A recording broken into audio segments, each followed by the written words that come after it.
mes précautions, mais il faut pas faire les abrutis. Là, j'ai le masque sur le nez. Au moment où je sors de la voiture, au moment où je rentre dans la voiture, je veux dire, par ma pause de 15 minutes que je fais à l'extérieur, entre parenthèses, et pas dans la salle de repos, que je fais à l'extérieur parce que je fume. Donc, c'est un problème en moins. Et là, je retire mon masque. Parce que j'ai remarqué, j'ai fait le test, j'ai remarqué, c'est plus pratique quand même pour boire une gorgée de ma canette de Nalou sans le masque.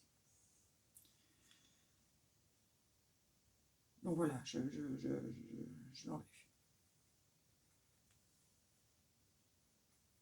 Mais s'il vous plaît, quoi, faites attention.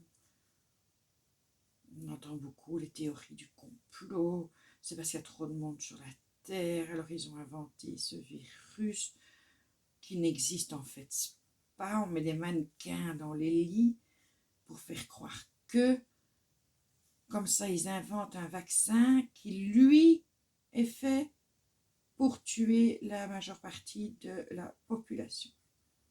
Mais oui, et la marmotte, le chocolat dans la lue.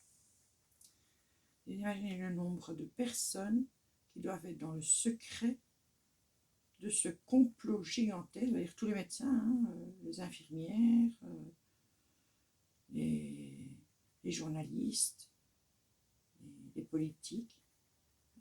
Et tous ces gens-là sont tout à fait d'accord.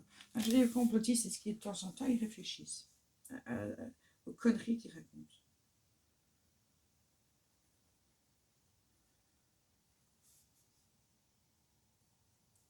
Et pendant ce temps-là, eux, ils n'en ont rien à cirer du masque. Ils n'en ont rien à cirer de contaminer les autres. Alors oui, la grippe tue chaque année, mais il y a un vaccin pour la grippe. Faites-le. Les gens sont anti-vaccins, qui se plaignent. Bon, c'est un débat. Moi, je suis pour. Voilà, je suis pour. J'ai de la chance qu'au travail, on se fait vacciner gratuitement, sous base de volontariat, bien entendu. C'est clair, je me fais vacciner contre la grippe. C'est pas pour ça que je n'attraperai pas la grippe, mais elle sera moins forte. Je serai moins accablée. On dit, ouais, mais enfin, le vaccin, c'est pour la grippe précédente. Oui, mais ça veut dire que si tu attrapes la grippe de cette année, tu seras moins impacté.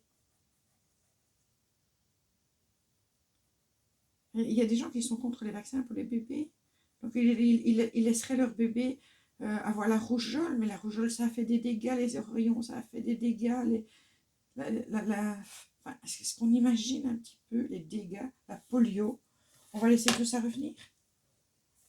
On va laisser nos enfants souffrir et avoir des séquelles à vie. Moi, ma sœur aînée, elle a fait la polio, il n'y avait pas de vaccin à l'époque. Hein.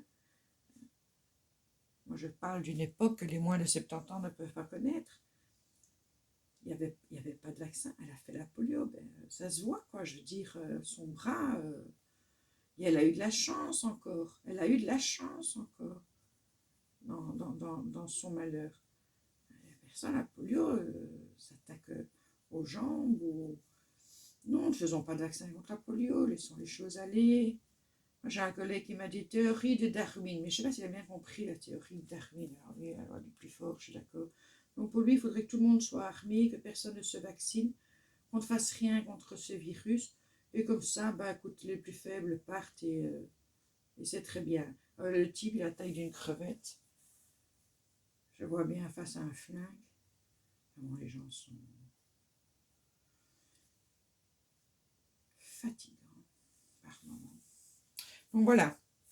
Donc je m'arrête là. Je vais arrêter mon délire. Et je vais aller bosser. Je vous fais plein de bisous. J'espère que tout ira bien pour vous. Bisous, bisous.